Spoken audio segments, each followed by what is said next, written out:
Sweep. How's it going? Little bit of a different temperature heading into week 4 than into week 3. Week 3, this time last week. Is there a chance the Packers go undefeated? Is there a chance that the Packers never lose a Super Bowl again, much less a regular season game? And then now turns out everyone's taking a step back. Like no one really goes undefeated. Like it's fine. It's not a big deal. It was an AFC team. Doesn't matter. There's a lot that went wrong in the Packers game. We will talk a little bit about it again. It's Wednesday. We were so far past the game, so there isn't much to take from it. However, if you don't learn from history, you're doomed to repeat itself. It's another road game this week. It's a more important matchup because it's against a Dallas Cowboys team who very much could be competing for a wild card spot. And it's a primetime game against the Cowboys. These are must-win situations. You don't lose to the Cowboys in primetime because you don't hear the end of it, especially because there's too many.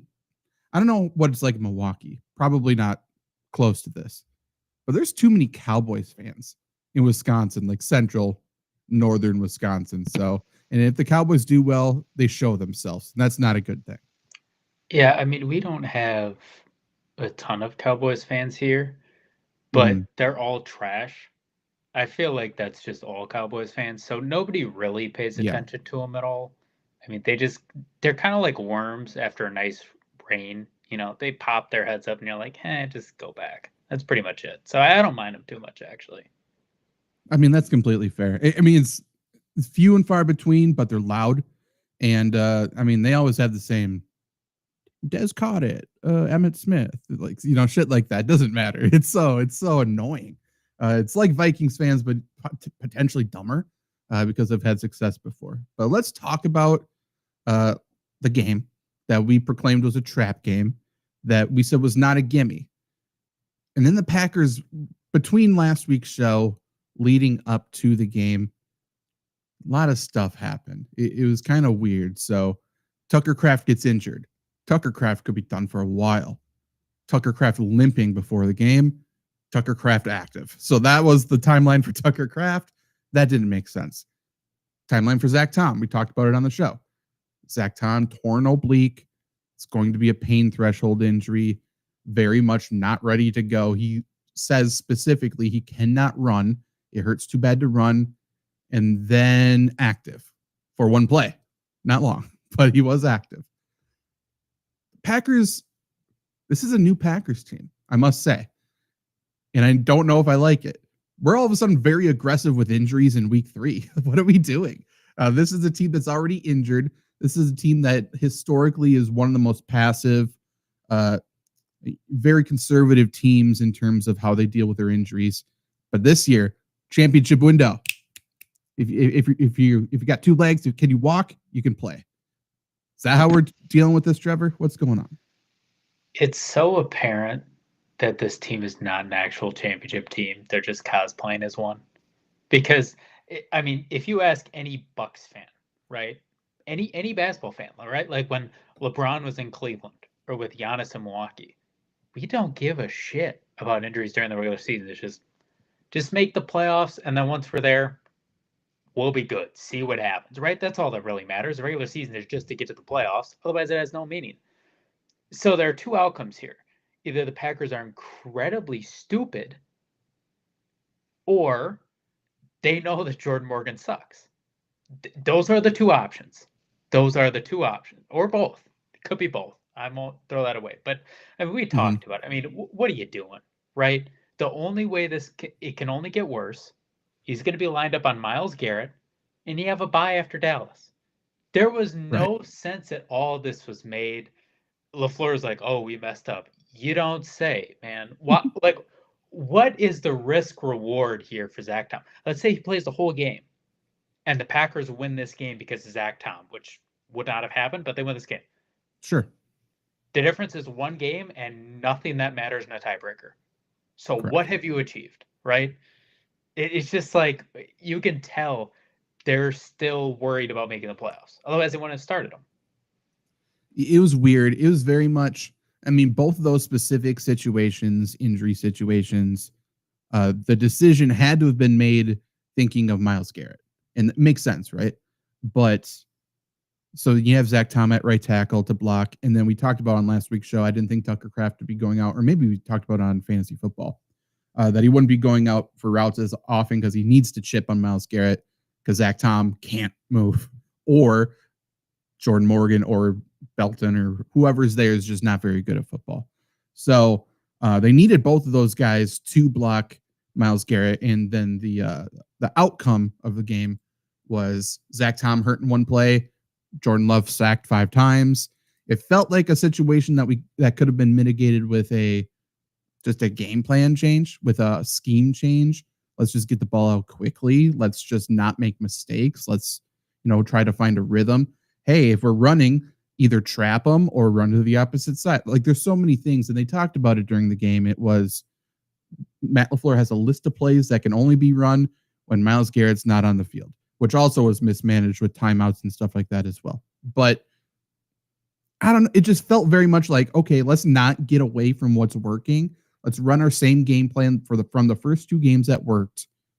And then we'll add like 5 more plays here. But we can't really switch anything because we're winning and we're good and we're inexperienced and we're the youngest team in football. And we can't really adjust on the fly. We need to stick to what we know, and we know this, and hopefully it works. And it did not, obviously. Yeah, it's a rookie head coach move. This is not a move anybody should be playing moving on, right? Like this far in their career. It was apparent they're playing not to lose. And if you play not to lose, you will lose. To your point, like dink and dunk and quick, like screen passes, end arounds. Why the fuck weren't those coming out of the play call? Like again, we talked about this front. This front's good. Schlesinger, I think he's good. Like they have players. You just have to do quick stuff constantly on their heels. It's not hard, and they refuse to do it.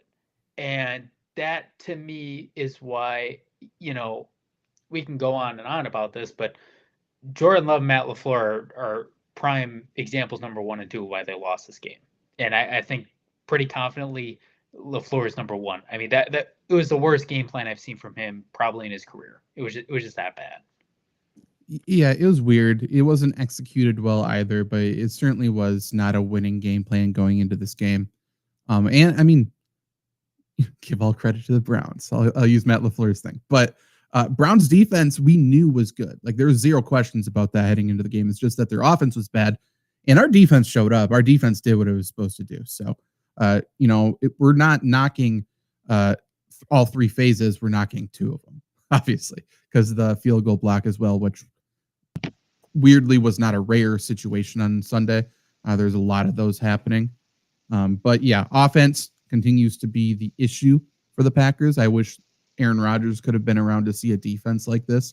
Defense played well. But I mean, week 3, to be completely honest, to me, wasn't very different from week 2. It's just the coin ended up heads up instead of tails up. And both games could have been losses. Both games could have been wins. Yeah, not different than week 1 either. Like this is what happens. You let a team sit around, somebody will beat you. And for as much as people want to make fun of Joe Flacco, right? And that offense was bad. They looked awful. One bad interception changes that game on its head, right? Jordan Love, they just run that ball, they punt it, they probably win the game.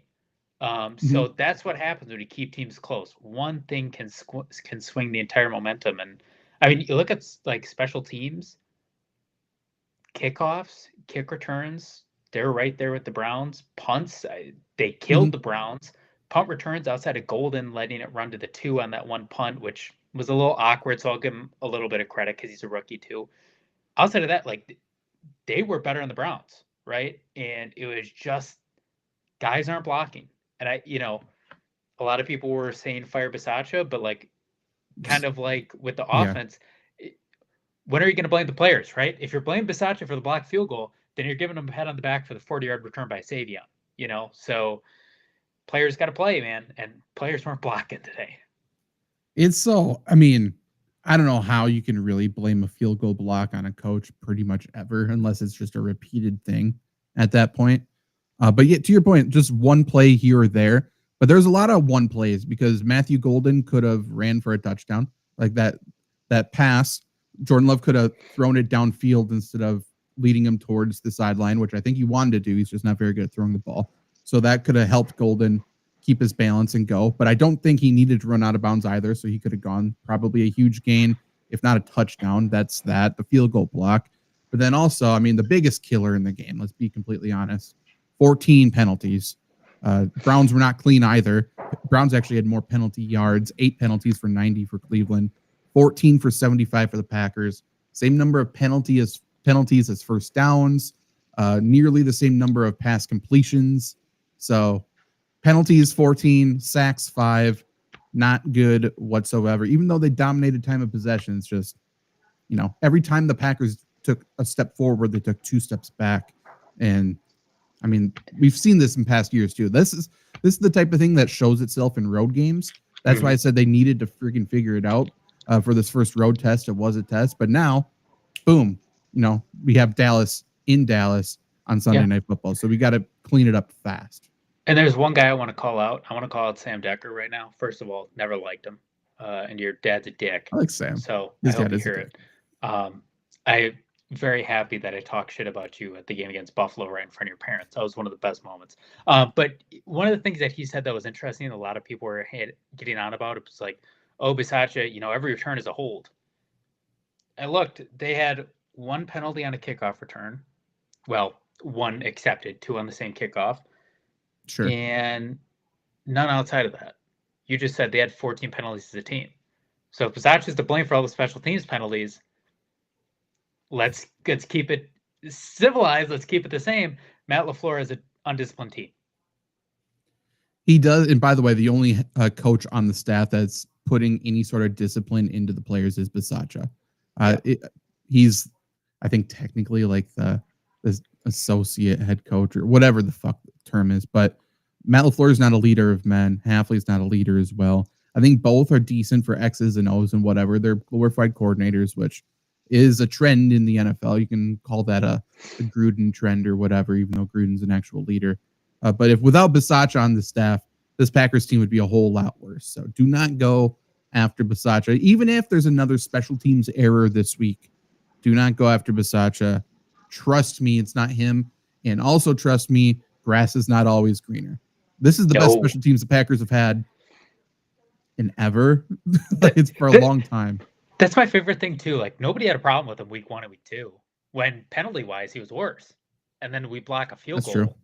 It should have blocked the first one, but we block a field goal and suddenly it's fire him, right? Like, that's okay. But. Yeah. A lot of special teams head coaches, I'm sure, received plenty of death threats this weekend, unfortunately, but is what it is. I don't know if there's anything else really to say about this game. Jordan Love looked like a rookie getting to the line. I don't know if that was him or LaFleur. They got to the line really late a lot of times, and they blew a lot of timeouts doing that. I'm guessing, again, it's the whole learning to play on the road thing. It's loud, and the play calls, maybe the play call got in slow. Maybe Jordan Love couldn't understand the play call. Who knows? Maybe the radio in the helmet was going bad. It doesn't matter. It's just that's the difference between home and away. And then the trenches go to, big advantage to the home team. Always, did they ever? they can get off the ball. It shows itself. I hate that the Packers always have those viral clips that make us look so stupid. The third quarter, man. What the fuck was that? Well, that's bad. But what's our left tackle's name? I can't even think of his name at the moment. He's so bad at football. Rasheed Walker. The whole screaming Jordan run. And Miles Garrett just juked him. Like, stop it. Let's not release that clip. I'd rather have like an oh shit. Like, you can't. No, man. That gives me Forrest Gump vibes. Not good. And some would say that's something you should sit him for. And unfortunately, the backup is Jordan Morgan. So we can't really sit him. Jordan Morgan showed himself for what he was on the right side. Oh, we cannot draft an offensive lineman in the first round to save our lives. Say what you will about any other round. First round, we cannot. We need to stop drafting linemen and making them play a different position. Jordan Morgan would be a fine guard. It's not that hard. It's so easy to tell who can thrive at guard, who can thrive at tackle. It's really, really, really not hard. Packers just don't do it. And I hate that the reporters are asking LaFleur this week, oh, do you think you're putting too much on Jordan Morgan's plate, making him play 5 positions? That's not the problem. It's just he's not good at some positions. Like, it's such a stupid mentality in Green Bay where if you can play 5 positions, that's better than specializing in one. It's not. Yeah. It's the NFL. Well, I mean, everybody said like, "Oh, Elton Jenkins looks bad for like not for having the stand-in." I'm like, "You're making him play center. Like, say what you want. You're making him play fucking center. Why?" Well, he's a good center too, but the issue is the reason he's playing center is because the 2 guards are not good. Yeah. So he's there to help out. And if you can't help out in both directions at the same time, it just doesn't work that way. So I don't know. I'm not sure, but moving on to Dallas, I suppose it's a tough situation. We'll get into the injury report in a second. Betting line 6.5 favorites are the Packers on the road. Big reason for that is the Packers or the Cowboys are without CeeDee Lamb, their top receiver. Much like last year, we talked about this a lot last year. The Packers have a knack for facing teams when they're without one of their best players or they lose one of their best players. Against the Browns, Javon Bullard had one of the dirtiest plays against fucking their right tackle I've seen sometime, knocking them down to their 3rd string right tackle, giving Rashawn Gary a nice, very easy day. But yeah, taking out DeJuan Jones for the year. So that was a very dirty play. I absolutely hated to see that. And Bullard kind of got what was coming to him later in the game as well. But Packers are facing the Cowboys, who are without CeeDee Lamb. They also have some other injuries, including let's bring them up. So the Cowboys are going to be without Tyler Booker, who is their rookie guard, who's also good. They're going to be without CeeDee Lamb. They're probably going to be without Trevon Diggs at corner as well. And then limited participants were Bridges, a cornerback, and then Deron Bland was limited today. Seems like he's going to play. Jesus, but they have nobody. If they're for sure without Booker and Lamb. If they're without Diggs as well, that's boy. We've already seen what the Cowboys defense can do, which isn't much. Yeah.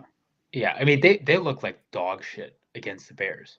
The Bears looked like a dead man walking, and the Bears just pimp slapped them back to Dallas. This team is bad, but also not bad, right? Like they have players that are game breakers, but they're gone now, right? Like they're hurt. So I think, we'll kind of get keys to the game. You and Luke really harped on it last week, how this is a vibes team. This team knows they own Dallas in Dallas, and Dallas knows that too. This is a huge confidence game. They're pissed off. Get to a strong start, and I have no doubts their offense will come alive. Everybody say the Packers are back, even though we played a bad defense, and that's that. But you got to get that strong start, because if Dallas starts hot, you're going, whoa, hold on, what's going on? We might go 2-2. Yeah, I completely agree. And that was, I'm sure, part of the reason why they wanted to play their starter, or not starters, but like Zach Tom, Tucker Kraft last week too, because they know, hey, if we keep undefeated, vibes are high, that's great. Keep the momentum rolling as much as possible. And I do see some of the questions in chat, by the way, fantasy questions. If you stick around once we're done with Lombardi Sweep, we will answer those quickly. So fire them all in here. Packers injury report is a little bit longer. So looking at players who did not practice today. First one, Aaron Banks, who is worthless, by the way. He sucks. I said it when we signed him. We overpaid for a bad player who's injury prone. I think he's up to like 16 injuries over the past 3 years, something like that. He's always injured, and he's not good at football. So it is what it is. Maybe playing next to Trent Williams makes you look better. But he is not participating today with a groin injury. Javon Bullard is concussed, did not practice today. Zach Tom, obviously oblique, did not practice today. Sounds like they are going to be smart and keep him out. So obviously that means 2 weeks, because the Packers have a bye week after this. And then limited participants were Anthony Belton with an ankle. Obviously, he's backup right tackle. Carl Brooks, D lineman with a foot. John Fitzpatrick, tight end, groin injury. Nate Hobbs, cornerback, knee injury, was a full participant. The other limited, were Josh Jacobs, ankle, Tucker Kraft, knee and elbow. Micah Parsons is back on the injury report with his back. Not too worried there. It just sort of is what it is at this point. And then Rasheed Walker with a quad. So Packers have Elton Jenkins and Sean Ryan as their two offensive linemen not on the injury report, which is interesting. I will say Cowboys defensive line isn't outstanding. I do think they have some decent players on their interior, but they're very much missing a edge rusher, right? They could have benefited from a Micah Parsons potentially. Packers need to run the fucking football in this game. Jesus. Yeah, I mean, I understand Cleveland was a tougher opponent to do it against, but also just for like Josh Jacobs, like he almost fumbled the game away too, and nobody's talking about that because the field goal was blocked. He has not looked great, and this entire run scheme has looked bad. At some point, it's been 3 games. You need to run the damn ball. This should be a team you should be able to do that again. Honestly, offensively, you should be able to do anything you want against this team. With that being said, their defensive line is not great. These are still NFL players. Like they don't have anybody that's like CFL in here. So offensive line's got to show up too. Because if you can't run against Dallas, those fans suck. But I think it's the same as Cleveland. If you let them into this game, you will lose this game. That's just how it works. Yes, I agree. Packers haven't been able to run the ball all year. It's mostly because their offensive line, but I still don't think, and everyone disagreed with me, and I guess I was technically proved wrong. I don't know, but I don't think Josh Jacobs is a fit for this run scheme. To be completely honest, I think Aaron Jones is a better fit. I think they need more of an outside zone run scheme personally. But whatever, who knows? What do I know? But Josh Jacobs is getting plenty of work. He's got the second most carries in the NFL so far with 58. Only 2 fewer than Jonathan Taylor, by the way, who's leading the league in rushing. Josh Jacobs, however, though, is 14th in the league in yards. He's averaging 3.1 per carry. Not very good. Obviously, last week was worse than that. But there just hasn't been any push. There hasn't really been any running lanes. I would be surprised if Josh Jacobs had more rushing yards, to be completely honest. Like, he's a good player. He wears defenses down. He's a strong runner, but he's not someone who's going to take a broken play and break it huge. You know what I mean? He's not going to cut it back like we saw with David Montgomery, I guess, on Monday Night Football, that huge gain. Like, he's not going to do that. So we got to block really well up front, and then we have that weapon behind him, and we're just not doing that. We're not getting a push. Sean Ryan is like, his feet are dead. He touches somebody and then stands there. Zach Tom isn't a powerhouse at right tackle. It's part of the reason why we need to draft real tackle, so we get some people with length. So defensive linemen can't just fully extend and then just see everything. Like, we need to have people who can extend and drive them back. We don't have that on the offensive line because I'm not sure if we have anybody over 6'5". We need to figure it out. We need to improve in run blocking, and it will get better. The hope, though, is it gets better while Josh Jacobs is healthy, because at the moment he's taking a lot of hits. Again, he's running the ball the second most in the NFL, and we need something to break. If Josh Jacobs can run efficiently in this game, Packers will not get stopped against the Cowboys. Nope, not at all. Not at all. Let's not pretend the Cowboys defense is even respectable right now. No, and obviously 2 different teams, right? Cowboys offensive line is, I would say, much better for running than the Packers. But I mean, 100%. Javonte Williams, 15 less carries, 47 more yards. And I understand this is the fantasy community, but if you ask anybody about Javonte Williams before this year, he was dead, right? Nobody cared about him. So that's a problem, especially when Dallas is 1-2 and they've been playing behind a lot. You shouldn't be running as much. So, like, Josh Jacobs has not been great. It's not his fault completely, but like, you got to start running the ball. They're on turf or whatever, so he should be able to run a little faster. But I mean, yeah, the Packers have owned the Dallas Cowboys with their running game for years now. Like you said, if they can run this ball, Jordan Love can do whatever the fuck he wants, because he could do whatever he wanted when they had Micah Parsons and when they had Diggs and Bland and all those guys and Dan Quinn at defensive coordinator. So you run the ball, the game's over. I mean, it's that simple. Well, also, you talked about how the Cowboys made essentially revived the faith Chicago fans have in the Bears. Like they were completely dead. All of a sudden, Caleb Williams, not just not a bust, but he's the savior. Superstar. But let's go back one more week. Russell Wilson passed for 450 yards, and he doesn't have a job this week. And he got benched. He should have beat the Cowboys. His team let him down. Well, he also threw one of the worst interceptions I've ever seen in my life.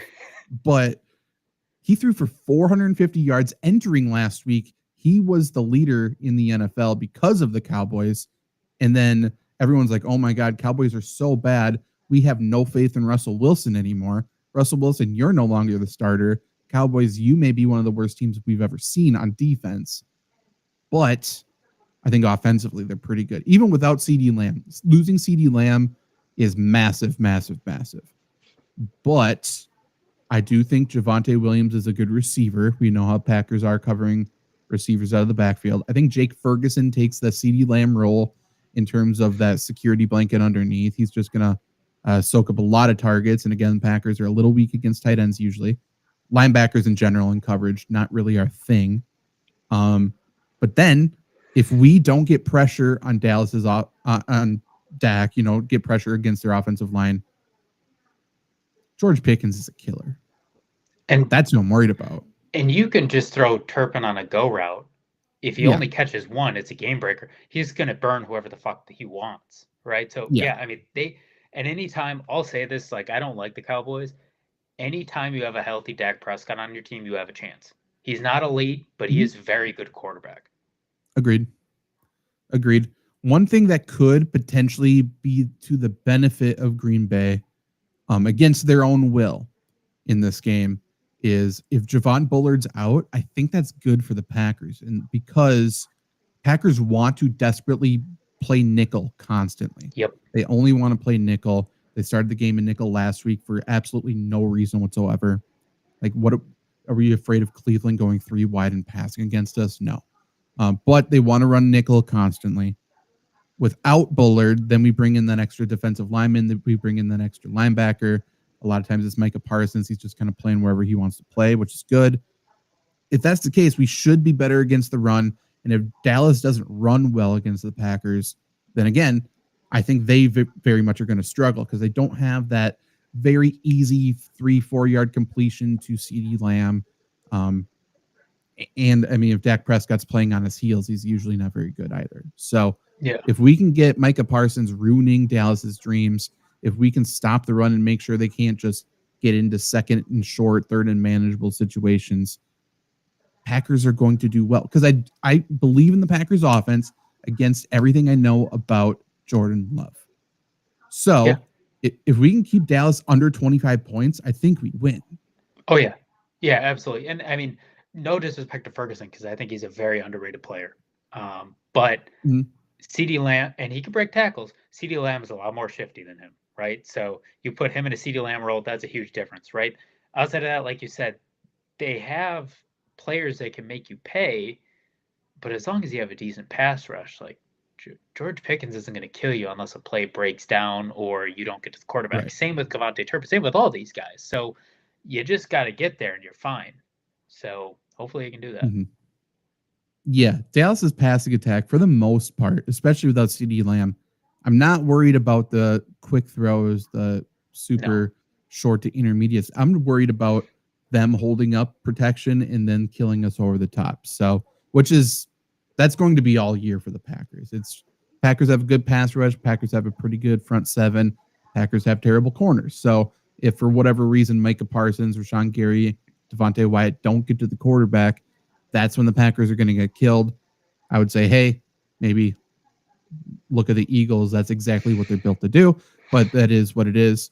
But yeah, for this game, again, the over-under, do we want to give any other keys? I think we know. Do we just want to give a prediction? Yeah, we can just give a prediction. I think it's pretty straightforward.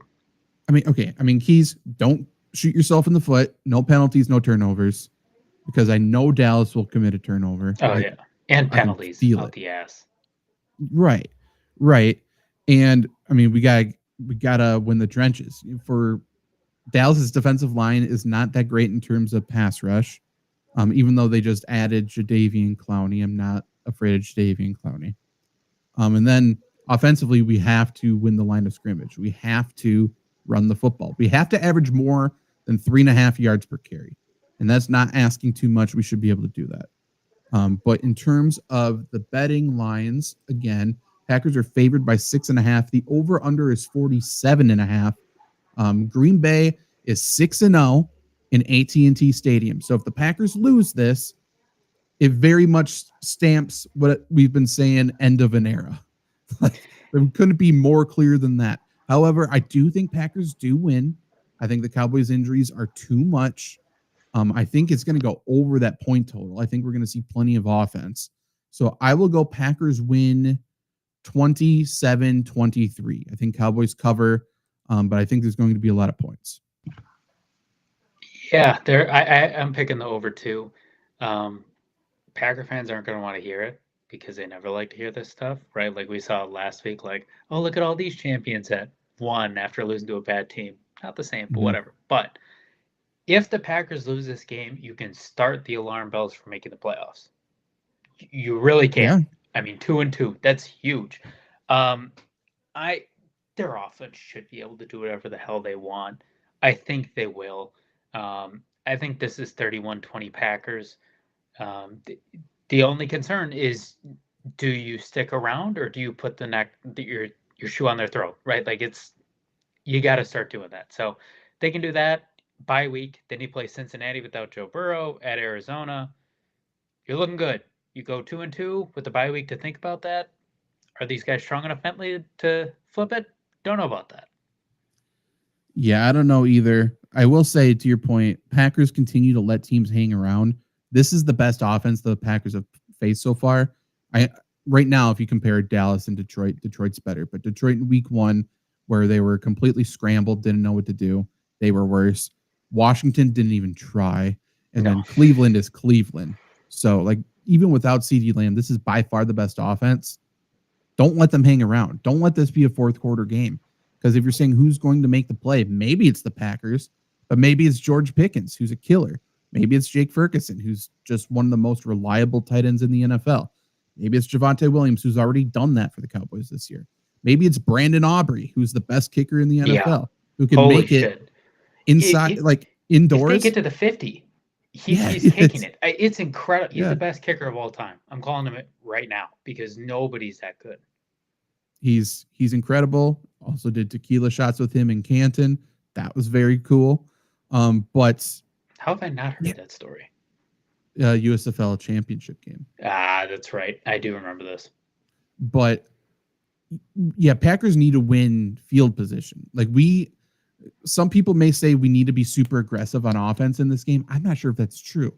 Nope. Punt the ball and pin them, because if they even start at the 35, the 40, to your point, they need one first down and they're in scoring position. Like, we need to limit that, because if I'm the Cowboys, I'm telling them, hey, we'll take 3 all day.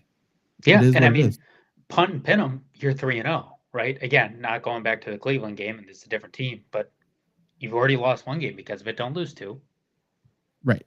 And if there's one position that I believe the Packers have the true advantage, it's at punter. He's so fucking good. He is. He's really good. What do you have, like a 60-yard punt that went into the end zone? It's like you can't even be mad about that touchback when it lands there on a fly. No, it's casual. He's so good. The one worry for him in this game, to be completely honest, is that damn Jumbotron. Because we've seen so many punters hit it off that thing. So hopefully he doesn't bank one straight down, which would be terrible. But fun.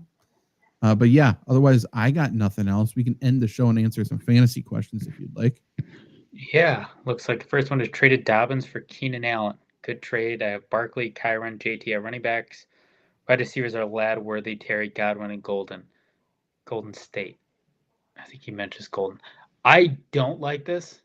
Actually, no. He traded Dobbins. Okay, I was thinking he got Dobbins. Yeah, I'm fine with this. Yeah, I like it. Keenan Allen's pretty steady. He's very much not lost a step. And I mean, we obviously Worthy, I think, is going to play, but that's not a given. McLaurin very much up in the air. Godwin, I mean, I think at best is on a snap count, and Ladd's not playing overly well as well. No. So the good thing about getting Keenan Allen as well, which I'm sure you've already talked about or thought about, if Ladd goes down, Keenan Allen gets better. If Keenan Allen goes down, Ladd gets Yeah. better. So, And I mean, I'm starting Keenan Allen over Ladd until I see otherwise in the target department. I mean, that's yeah, crazy, but I don't blame you. Also, TJ Hawkinson or Zach Ertz this week. Rankings are on flurrysports.org. I do believe I have TJ Hawkinson higher. Um, we know Carson Wentz likes his tight ends. yep, Hawk. K-Dog, Cam Scatterbo and Zay Flowers for Drake London. That's an interesting trade. I think I'd like the Scatterbo Flower side more. Yeah, I get buying low in London, but you can buy lower than that. I think that's a pretty high asking price for London the way Atlanta's looked awful, the way they've looked. That's a high price for him. I like Scatterbo better. Yeah, and I don't have overly a ton of faith in Zay Flowers to be consistent whatsoever. But yeah, I like Scatterbo. I mean, he is going to be fed the football, and that's about all you can ask for. And he's a great receiver. So if he can give you 5 PPR points every week just from receptions, outstanding. And again, by the way, before I even answer this, Dayball deserves to be. I love Dayball. He deserves to be fired considering he refuses to use a converted wide receiver in Tracy as a receiver, but he looks at Cam Scatterbo and says, "Yeah, that's fine. Let's throw him the ball." Like Tracy should be like Christian McCaffrey levels. He should be 5-6 catches a game, but I digress. I'm thinking of trading Andrews and Montgomery for Keenan Allen. That's a lot. I have Barkley, Taylor, JSN, Harrison, Judkins, Johnson for my tight end. Is Allen a good replacement for Harrison Jr.? I think Allen's a good replacement. I think you're giving up way too much. Yep, absolutely. Don't get me wrong, 30 points is an outlier for Monty, but I still have yet to see anybody tell me why Monty won't have the same exact role as he did with Gibbs before he got hurt last year, which is the touchdown vulture and getting plenty of good snaps. So why would he trade that? But I do like Juwan Johnson being your tight end. I do like trading them together. I think you can just trade them together for a hell of a better wide receiver or a really good running back or quarterback, something. You can get more than Keenan Allen. Yeah, probably. I mean, see if they would. Will they not do Andrews in like maybe something else little for Keenan Allen? I don't know. I think you could see if they do Marvin Harrison Jr. for Keenan Allen, to be honest. I think some people would take that for sure, especially in redraft. They would, for whatever reason, and this isn't his question, but people aren't valuing Juwan Johnson at all. No. I have him in a few leagues. I have because I drafted Tyler Warren everywhere I could. So I have Tyler Warren and Juwan Johnson in a bunch of leagues. And I've been just trying to trade Juwan Johnson to upgrade something else, and no one wants anything to do with him. So I'm like, okay, I'll give you Tyler Warren then. Whatever. Yeah. I think they're both great. They're fine. It's this weird thing in fantasy where people seem to think values carry over year to year. Like, and don't get me wrong, I was a victim of that at the start, picking Juwan Johnson just because, maybe he'll score a touchdown 1 or 2 weeks a year, but that's not him anymore. Like, he has legitimate value, and nobody's keeping up with it. Right. Yeah, he is. Yeah, like Kanan says, he's so solid. I mean, he's a decent player, and they paid him, so they obviously like him. The best thing is Spencer Rattler stinks. Like he's just going to keep peppering the ball to Juwan Johnson. So that's the risk, right? The risk with Juwan Johnson is that the Saints make a switch at quarterback. Yeah. Because maybe they switch it to Shuck, who is not good, but he is more willing to force the ball downfield. Yeah. I can't imagine Taysom Hill coming back affects Juwan Johnson. Saints coaching staff is terrible. As shown, by the way, it made my heart warm. So many good things this past week. Down 38-3, first down. Let's kick a field goal. We can't go down in halftime. I didn't down by see more that. than 32. Serious? Oh my God. First down. We got to get to 6 points before halftime. What are we gonna do if we don't? They are terrible. They're a terribly run team. It's so funny about the Saints because everybody always points at them and the cap hell and all that shit, and it's like any competent GM could have got them out of cap hell by now. Any competent GM could have got them a quarterback by now. or a coach. They just choose to. You don't have to kick the can down the road every year. Right. Just Yeah. take it 1 year. I do like their mentality. Like, hey, this could be our year. Look at the division; it's not very good, but yet just eat it 1 year. Just eat it. It's fine. It's going to be okay. But no, they keep kicking it down the road. They keep blaming Sean Payton, which is fun. Gosh, I would do the same thing. I mean, I would. It's his fault to begin with, but we got to take the picture of Sean Payton down. The Saints have been the same team for the last 3 years. Yes. I mean, I will disagree. What I said preseason for the past 5 or 6 years with the Saints was I'm not sure if they're any good. They could be good. That's true. They could be terrible. This year I knew they were bad. So this is the first year I was confident at least. For Kanan's question here, I think Keenan Allen's better than Debo. Yep. Yes, he is. He's way more reliable too. Yeah, and I'm just trying to think if for some reason you put their value even, like whose health do I trust long term? It's close. I think I would trust Keenan Allen over Debo still. I trust him way over. I mean, he had huge injury concerns coming in his career and the start, and it looked like he might never be anything. And then he's just rattled off, 8 years where he's missed 2 games? It's been insane. Although his shoulders look like gremlins with those AC joints. Oh my God, man. Get that checked. Yeah. Enough separations at some point is just, it's so gross. I will say if you were 0-3, and I wouldn't do this, but maybe I would go Debo over Keenan Allen for this week, praying and hoping McLaurin misses, and then Debo's just force-fed the ball. But even still, I think I'd probably go Keenan Allen over Debo. He's too reliable right now. The whole Chargers offense is so weird right now. But Keenan Allen, I think you can trust. I still don't know if I can trust Quentin Johnston. I have no idea. Amari and Hampton, I feel like they're going to sign Gus Edwards and give Gus Edwards 10 carries. I don't know. But Keenan Allen, I trust. I have nothing against Harbaugh. I actually really like him, even though my dad hates him. This is going to be the most predictable flameout of all time. They might win the division this year. They might. They will probably make the playoffs this year, and they will immediately shit the bed because the Chargers are the Chargers. Mm-hmm. Yeah, I mean, if the Chargers win the division, let's say they're a 3 seed or something, I assume we can only assume wild card weekend they play the Chiefs. The Chiefs are going to be favored. Be 4. Yeah, absolutely. I just thought about this. They're going to kill them. Yes, of course. Then the Chiefs are going to go to Buffalo, number 1 seed, and then they're going to beat Buffalo. So I mean, it is what it is. It's all shaping up for the Chiefs. Everyone's pronouncing them dead. Let the Chiefs drop to 1-3 this week. I dare you. See what happens. Let me check something. Okay, so obviously Buffalo's going to win the East. Probably nobody's going to make the playoffs in there. Maybe New England. There is also a scenario where Baltimore gets the 4 seed because Pittsburgh wins enough. Yeah. If the Chargers win this division, they're probably going to have to play Baltimore or Kansas City or maybe Denver, and they will probably lose all those games. Yeah. Yeah, very fair. We'll see what happens. I just feel like the Chargers are going to start piling up defensive injuries. I don't really trust it. Nino, what's up, bud? Got a fancy question. Thinking about sending Pacheco and Ao Manor for Judy and Robinson. He has Christian McCaffrey. I love that. Yes, I would do that. Yeah.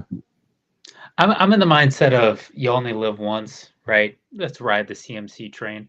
Usually I feel like he gets hurt by week 4, so at this point I think he's good. But, I think Judy's perfectly fine, and I don't think Pacheco really gives as much value as he has in the past, so I don't think you're really leaving that much on the table. Yeah, Pacheco's splitting snaps with Kareem Hunt evenly, but then they're giving the big downs and the goal line stuff to Kareem Hunt. So at this point, Pacheco, if you needed a roster spot, and obviously you're trading him, so fantastic. If you needed a roster spot, I don't hate cutting Isaiah Pacheco. I wouldn't lose a lick of sleep. He's one of those guys that annoys you because he gets he was like a Brian Robinson when he doesn't score touchdowns. He gives you 8 points, but that neither helps you or nor really hurts you. You're kind of screwed either way. Yeah, completely agree. But yeah, so then you have Brian Robinson, who I think would be pretty good if Christian McCaffrey went down. So good to go. But then if you haven't looked at it, go to flurrysports.org. I have my snap count article on there. And I highlighted Jerry Jeudy in particular because he, like, by far is the wide receiver one for Cleveland. I understand no one wants to get excited about that, but he ran 13% more snaps than the next most player on their team, which was Cedric Tillman this past week. Judy's going to be on the field. He runs a buttload of snaps. And, at some point, the targets go his way. I think Tillman's going to end up being decent. I think Judy's going to get much better. Everyone's drooling over Harold Fannin, and I like him. He barely ran half the team's snaps in the game. So I do think Jeudy is a buy low candidate. Again, what's his ceiling? It's probably not super high, but you can get him for dirt cheap. Would I rather have him or Ao Manor? I think I'd rather have Jeudy. That's close, but it's close. Regardless, getting Brian Robinson is huge for you. But guess what? Cleveland's in the playoff hunt now. So they are. Think about that. They're tied with Baltimore. And their defense is better, and defense wins championships. So, and honestly, if I had to pick one team to win the Super Bowl, this is the dumbest thing I've ever said. I'm picking Cleveland over Baltimore. They look so weak mentally against the Lions. They look just like a bunch of whiners. No wonder why they haven't ever been to a Super Bowl. By God, man. Derrick Henry fumbles in a very winnable game, and he starts crying, and then he falls. He slips and falls. That was a bad look. That's a career ender right there. And then slipped and fell and dropped his helmet at the same time. Like, oh, damn. And then Lamar Jackson looks like fucking Samuel L. Jackson from Pulp Fiction. It's like, nah, man. The memes are getting out of hand. They usually spell the beginning to the end. I'm out on the Ravens. I think the Ravens have a chance to win a Super Bowl? Most likely not. But I think they're the best team in the NFL. They are. That's what makes it so fucking infuriating. They've been my Super Bowl pick every time. Every year they're my Super Bowl pick. I love that Derrick Henry fumbles a couple weeks ago, and Lamar Jackson apparently can't win a big game. Not his fault whatsoever. He didn't play it a great this past game, but I mean, he was sacked 7 times. It wasn't really his fault either, I don't think. So, like, if Derrick Henry figures it out, they're 3-0. So I think they're going to get better. I think they're fine. And they're going to get healthy. Getting Isaiah Likely back is great. The less you can have Mark Andrews on the field, the better. He was a little jiggy with it today. He had some moves against the Lions on that last touchdown. The slowest juke of all time. Yeah, it's called not having enough sugar. He gets a little jittery out there. But Ravens are in trouble right now, though, because of two big guys on their defensive line. Madubuike is out, and then Kyle Van Noy is out. And then the Lions just ran it right where they were. So maybe Pacheco has a big week. The Ravens? Is it? Yeah. I assume. I mean, Kansas City, obviously, they play Houston. They should be able to dog walk them. The Rams are not winnable. They're going to dog walk Chicago after a bye, dear God. They'll win at Miami. They're going to win at Minnesota, at Cleveland. Okay, this is actually a lot easier. I'm talking through it, and they're just going to run the fucking table after their bye week. At Minnesota, at Cleveland, Jets, Cincy, Pittsburgh, at Cincy, New England, at Packers. That's the easiest win of all time. And then at Pittsburgh. I mean, they're going to drop 50 on us. It's the same exact thing as last year. Remember, they lost at the beginning of the year. Everyone declared them dead, and then they went on a run. It's every year. They do it to the Chiefs every year, too. So, honestly, whoever loses between the Chiefs and the Ravens this week, go to a sports book, find their odds to make the playoffs, and then put your life savings on it. Do whatever you got to do. And this is financial advice. It's not even betting advice. Just do it. Sometimes just the stars align and the easiest things happen. Just Brewers, they're a hot team. Yeah. Go bet on them to lose their first round matchup. Absolute. Dude, bet on them to get fucking swept. I'm telling you right now. It pains me, and I'm going to go to game 1. And there will be a moment in that game when my hopes get up, and they will immediately give up a grand slam right after that. I know the game we're playing here, but yes, this is the best way to do sports betting for a Wisconsin fan, by the way. Get on board. When the Packers played Tampa Bay in the NFC Championship game, you really think the Packers are going to the Super Bowl? Bet the house on Tampa Bay. You really think the Brewers are going to beat the Padres or the Cubs. Bet the house on whoever they play. Think smart, because then you know what? Worst case scenario, they win, and you're happy, and you don't care about the money. It's a win-win. This is how you bet, guys. True, and honestly, if you just do that every time, you're gonna buy a new car very quickly. Yeah. Like it's pretty. Just double your money every time. And then you save half, bet the other half. Save half, bet the other half. It's pretty much like a 90% success rate. So not hard to do. But you got to be careful because you can't just be like, oh, Packers are going to be bad, Brewers are going to be bad. Like bet against them. You can't do that. You got to bet with them until they play the Cleveland Browns. You got to do that. Yep. Like, God, Kansas City's schedule is so annoyingly funny. So they go Baltimore, at Jacksonville, then they play Detroit, and then they play the Raiders. Raiders will find a way to lose that game, but they're not a gimme anymore. They won't beat the Chiefs, but against the Chiefs, I think they are. Overall, they're probably not. But man, Geno Smith, he's like Forrest Gump's chocolates. You do not know what you're gonna get.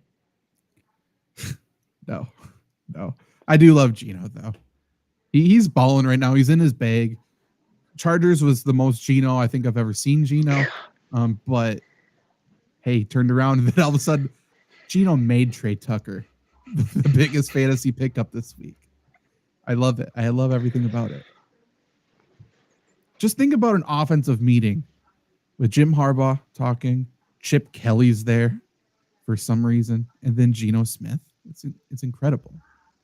No, it would be Pete Carroll.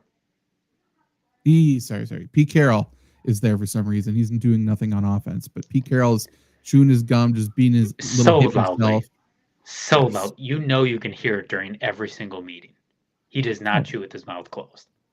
I had a teacher that's basically just Pete Carroll, kind of looked like him. You could hear him chopping his gum walking down the hallway. Like it just gets louder and louder. I can only assume it's the same thing. It's great. Should we say what Luke's pick is probably going to be? Should we make a pick for Luke? Oh, sure. I mean, Luke will say, obviously, Packers. But I'm going to assume Luke is thinking big Josh Jacobs game. And then I think he'll say Matthew Golden's first touchdown would be my guess. Yep. I would say a funny 69-0 game, but I don't think you'd say that for this one. You'd say that for the Bears. So I think you'd say something like the Cowboys absolutely suck, 34-18 or 17. He wants a score economy in there. But correct. But 2-touchdown game out of George Pickens. Oh, that's true. Yep. Big George Pickens guy. Can't let George Pickens get going early, by the way. Can't let George Pickens get hot. He will immediately get a 15-yard penalty. He will. I can't wait. That's going to be the funniest matchup. If we can see Hobbs versus George Pickens just throwing haymakers.